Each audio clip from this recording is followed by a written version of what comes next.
दोस्तों नमस्कार, मैं वरिंदर पटेल। उत्तर प्रदेश की राजनीति में लगातार जो है सियासी तापमान बढ़ता हुआ नजर आ रहा है।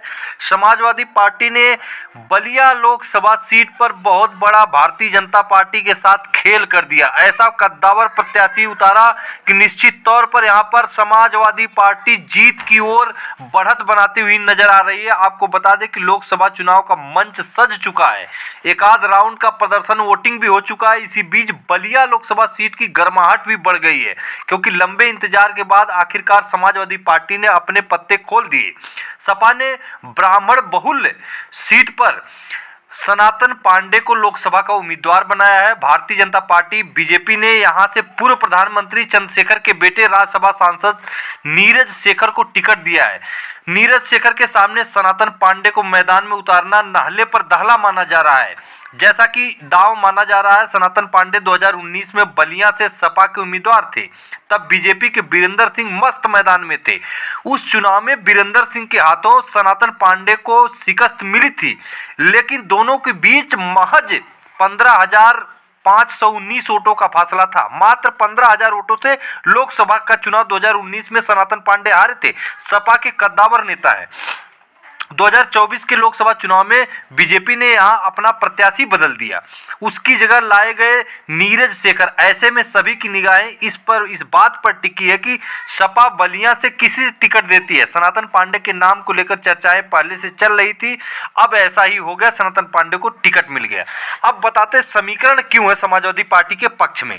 सनातन पांडे और बलिया के चुनावी इतिहास में एक नजर डालेंगे, लेकिन इससे पहले बात करते कि जातीय समीकरण के बारे में, क्योंकि इस बार का खेल इसी समीकरण पर सेट हो रहा है। हिंदू मुसलमान चल नहीं रहा है।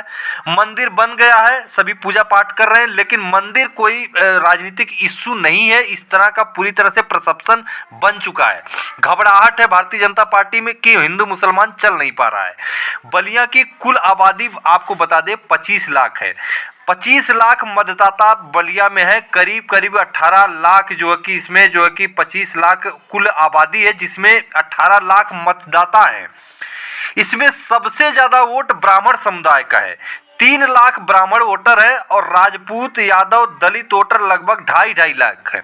अब आप समीकरण समझिए। 3 लाख जो है ब्राह्मण मतदाता है, यादव 2.5 लाख है, दलित भी 2.5 लाख है और साथ में राजपूत भी 2.5 लाख है। इसके बाद मुस्लिम मतदाता 1 लाख के आसपास हैं। भूमियार और राजभर जाति के वोट भी थोड़े बहुत प्रभावी माने जाते हैं। तो यूपी में बीजेपी को लेकर 2017 के बाद से ब्राह्मण विरोधी होने का आरोप लगता रहा है, लेकिन योगी आदित्यनाथ मुख्यमंत्री बनने के बाद यह आरोप लगना शुरू हुआ। विपक्षी पार्टियां गाये बगाए ब्राह्मणों से खफा होने का दावा करती रही। ऐसे में इस सीट से सपा ने एक ब्राह्मण प्रत्याशी उतारकर परसेप्शन की लड़ाई में बाजी तो मार ली है। बता देते हैं कि साल 1996 गन्ना विभाग के इंजीनियर सनातन पांडे ने नौकरी से इस्तीफा दे दिया, क्योंकि सिर पर सियासत का खुमार सवार हो गया था। इस्तीफे के बाद पहली बार 2002 में उत्तर प्रदेश में विधानसभा चुनाव हो रहा था। सनातन पांडे ने निर्दलीय ताल ठोक दिया, लेकिन उनके हिस्से आई हार। इसके बाद उन्होंने सपा ज्वाइन कर ली। साल 2007 उत्तर प्रदेश के विधानसभा में चुनाव हो रहे थे। सपा से जो कि चिहलकर सीट से सनातन पांडे को टिकट मिला।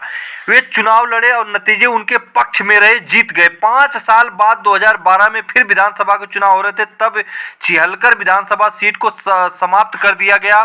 पार्टी ने उन्हें रसड़ा से टिकट दिया। इस बार उन्हें हार का सामना करना पड़ा। इस चुनाव में बहुजन समाज पार्टी बसपा के उमाशंकर जो कि सिंह की जीत हुई है। आपको बता दें कि 2012 में यूपी में सपा की सरकार बनी। रसड़ा से हारने के बावजूद सनातन पांडे को मंत्री पद मिला था। 2017 में भी उन्होंने रसड़ा से चुनावी मैदान में ताल ठोकी थी, लेकिन इस बार वे तीसरे नंबर पर खिसक गए। 2007 के बाद यूपी की सियासत में सूखे का अपमान कर रहे हैं, लेकिन सनातन पांडे का सियासी इतिहास आपको बता दें कि ब्राह्मण वोटर में एक मुश्त जो है उनकी पकड़ है।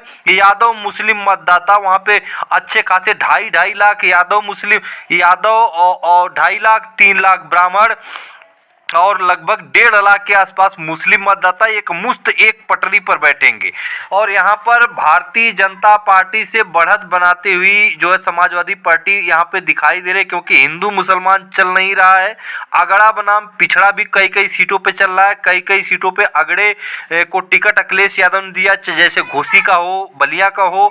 इसका प्रभाव जो है समाजवादी पार्टी के पक्ष में जाता हुआ दिखाई दे रहा है। तो निश्चित तौर पर यहाँ पर भारतीय जनता पार्टी के प्रत्याशी जैसे उतरे शेखर को, उनके सामने बहुत तगड़ा जो कि प्रत्याशी उतार कर उत्तर प्रदेश की राजनीति में बढ़त बनाती हुई समाजवादी पार्टी दिखाई दे रही है। फिर मिलेंगे अगली वीडियो में नई जानकारी के साथ, तब तक के लिए नमस्कार।